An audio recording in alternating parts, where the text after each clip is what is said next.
Hello friends, I am Nimit Gupta. Welcome to सल्तो classes. I hope you all are well और आप सब अपना ध्यान रख रहे हो, लेक्चर्स भी देख रहे हो, पढ़ाई भी कर रहे हो। सो लेट्स स्टार्ट करते हैं गाइस। इससे प्रीवियस लेक्चर में हमने मेरिट्स ऑफ इंटरनल रिक्रूटमेंट पढ़ा था कि अगर हमारी जो फर्म है, हमारी जो कंपनी है, वो इंटरनली रिक्रूटमेंट करती है तो उसके क्या मेरिट्स वो एंजॉय करती है, क्या बेनिफिट्स वो एंजॉय करती है। इस लेक्चर में हम पढ़ेंगे डी मेरिट्स कि अगर इंटरनल रिसोर्स ऑफ रिक्रूटमेंट आप करते हो, इंटरनली वैकेंट जॉब पोजीशंस को फिल करते हो, तो उसके क्या डीमेरिट्स कंपनी फेस करती है। ठीक है, इंपॉर्टेंट टॉपिक है, ध्यान से समझिए।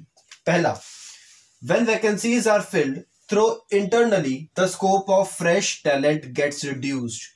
कि अगर आप इंटरनली लोगों से ही अपनी वैकेंट जॉब पोजीशंस को भर रहे हो, बाहर सर्च ही नहीं कर रहे, बाहर के लोगों को लेके ही नहीं आ रहे, तो जो फ्रेश टैलेंट है, इसको फ्रेश टैलेंट भी कह सकते हैं, फ्रेश ब्लड भी कह सकते हैं। कि फ्रेश टैलेंट यानी कि मार्केट में क्या चल रहा है भाई, आपके पास 10 लोग हैं, उन्हीं का दिमाग चल रहा है, वो एक लिमिट तक ही तो होगा। जब कोई 11वां इंसान आएगा, वो क्या पता उनसे कोई एक अच्छा मेथड लेके आए। ठीक है, वो चीज इंटरनल रिक्रूटमेंट में नहीं होती। क्यों? आप बाहर से तो लेके आ ही नहीं रहे। तो जो फ्रेश टैलेंट होता है, जो एक अच्छा आइडिया होता है, एक और कोई अल्टरनेटिव होता है, वो आ ही नहीं पाता। इसलिए कहा गया कि फ्रेश टैलेंट की जो है यहाँ पे रिड्यूस हो जाता है चांस। क्लियर? पहला। Second demerit is not suitable for the new enterprise as all the organisations can not fill all its places by internally. भाई इंटरनल रिक्रूटमेंट भी सिर्फ वही कर सकती है जो एक बहुत लंबे टाइम से चलती आ रही है।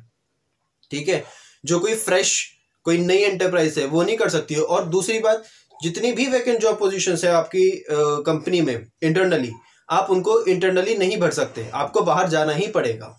ठीक है, इसीलिए कहा गया कि जो इंटरनल रिक्रूटमेंट है, ये नई एंटरप्राइज इसको फॉलो नहीं कर पाती, नहीं कर सकती, ना ही उनके लिए सुटेबल है। ठीक।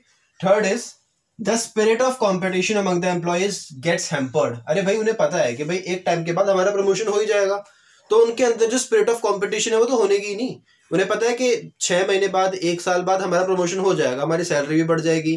ठीक है, ये हमारा ट्रांसफर हो जाएगा, कहीं ना कहीं कुछ तो हो ही जाएगा।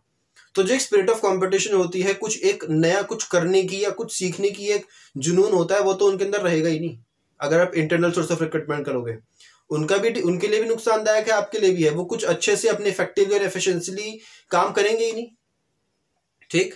Next is frequent transfer of the people may reduce the productivity of the organisation. जब आप एक पर्सन को एक जगह पर ज्यादा टाइम तक रहने ही नहीं दे रहे हो, उसको ट्रांसफर कर रहे हो या उसको प्रमोशन कर रहे हो, तो वो उस लेवल पे रहकर जितना काम उसको सीखना चाहिए, जितनी वो अपना 100% दे पाता, अपना इफेक्टिवली और एफिशिएंटली काम कर पाता, वो कर ही नहीं पा रहा, वो सीख ही नहीं पा रहा, क्योंकि आप उसका बहुत जल्दी ट्रांसफर कर रहे हो, आप इंटरनल सोर्स ऑफ रिक्रूटमेंट का फॉलो कर रहे हो।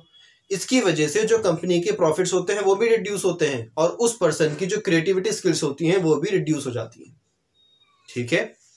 Fifth point is employ become dull if they are sure of time bound promotion. उन्हें पता है कि भाई 1 साल बाद हमारा प्रमोशन हो ही जाएगा, हमारा ट्रांसफर हो ही जाएगा, तो वो उनकी जो परफॉर्मेंस है वो दिन पे दिन डल होती जाएगी, उनकी प्रोडक्टिविटी डल होती जाएगी, वो कुछ नया सीखेंगे ही नहीं, सीख ही नहीं पाएंगे, क्रिएटिविटी स्किल्स 0 पे आ जाएगी। ठीक है, आई होप आपको डीमेरिट सारे क्लियर हैं।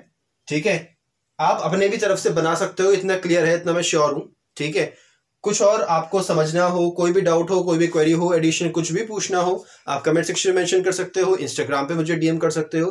g.निर्मित के नाम से मेरी आईडी है, मैं क्लियर करा दूंगा। So keep watching the videos, keep learning.